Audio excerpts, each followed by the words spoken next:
The ending of Duster Season 1, Episode 2, finds Jim and his father, Wade, burying a body in the desert just before a mysterious political character is introduced. Following the Duster series premiere, Duster Season 1, Episode 2 dives into Jim's newfound partnership as an undercover informant for FBI agent Nina Hayes. As Jim races around the American Southwest in his classic 1970 cherry red Plymouth Duster in search of a particularly famous pair of shoes, a mysterious enforcer named Sunglasses applies pressure on the corrupt Phoenix cop Sergeant Grooms before things go sideways, resulting in the death of Sunglasses' partner, Charlie. Grooms wastes no time in approaching Jim after seeing him talk to Nina at the end of Duster Season 1, Episode 1. With Grooms now on his case with the potential to blow his undercover status on day one, Jim enlists the help of a gangster simply known as Sunglasses. Sunglasses only agrees to help Jim once he hears that Jim can secure Elvis Presley's famous pair of blue suede shoes, which Jim knew about from Izzy. Jim travels to a house party in Palm Springs to retrieve the shoes and keep his end of the bargain. Shockingly, Grooms is shot but kills Charlie before Sunglasses puts 2 more bullets into him. How Sergeant Grooms survived multiple gunshots from Sunglasses. The religious Grooms likely believes he was saved by God.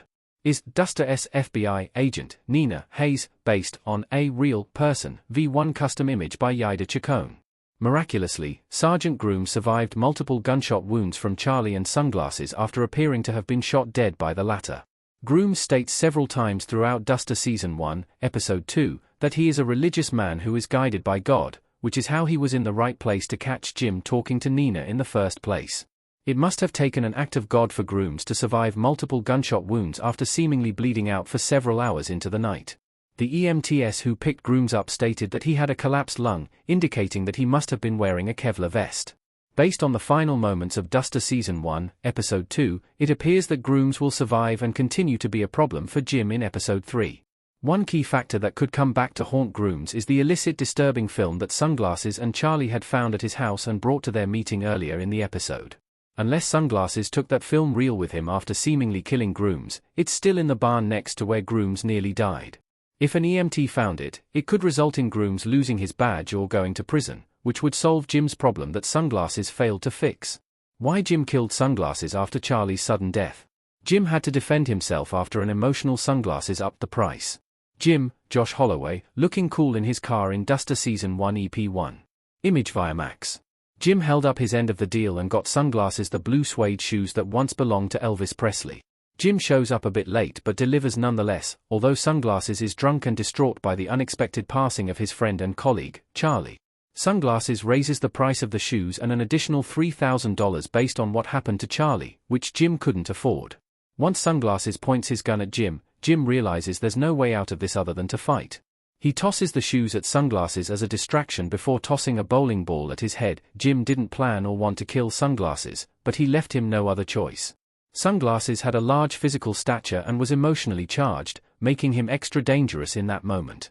Jim was mostly acting out of self-defense, even as the fight went down to the bowling pins, where Sunglasses' face was crushed by the pin machine. The body that Jim buries at the end of the episode and in the teaser shown at the beginning of the episode was Sunglasses, which is why Jim has such a hard time moving it around. Fortunately, his dad, Wade, shows up to help. However, Jim has no clue that Grooms is still alive. Who Evelyn Breen called in Washington, D.C. about Nina Hayes.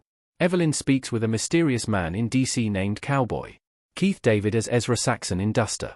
Nina digs more deeply into those missing case files on Saxon that she and Owen discovered at the end of the Duster premiere episode.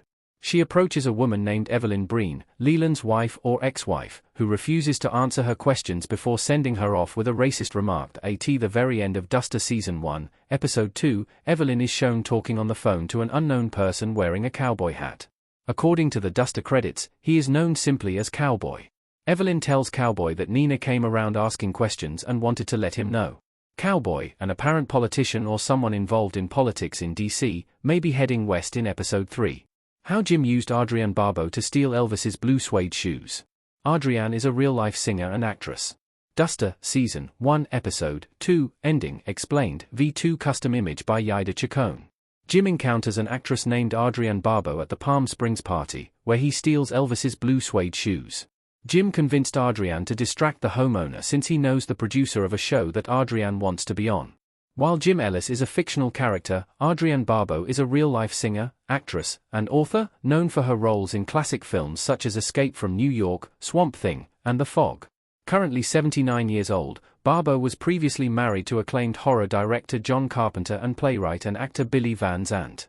What Duster Episode 2's ending means for Joey's death investigation. Jim must finally silence Grooms and Nina has a big target on her back. Rachel Hilson next to her two co-workers in Duster Season 1 EP 1. Image via Max. Both Jim and Nina seem to have set themselves up for even more trouble following the events of Duster Season 1, Episode 2. Both fueled by the joint effort to find out whether Saxon actually killed Jim's brother, Joey. Jim and Nina go about their investigation in separate ways.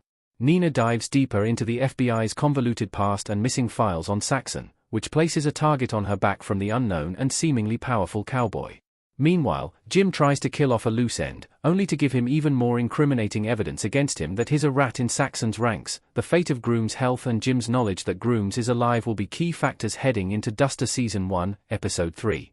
If Grooms dies en route to the hospital, then Jim is free and clear. If not, Jim will have to find another creative way to silence him that won't be traced back to him. Wade cementing his bond with Jim at the end of the episode is a good sign that he will get more involved in protecting Jim through thick and thin. That said, Cowboy may be too powerful a threat to allow Nina to keep snooping around in what is becoming an apparent FBI cover-up involving Leland Breen in Duster.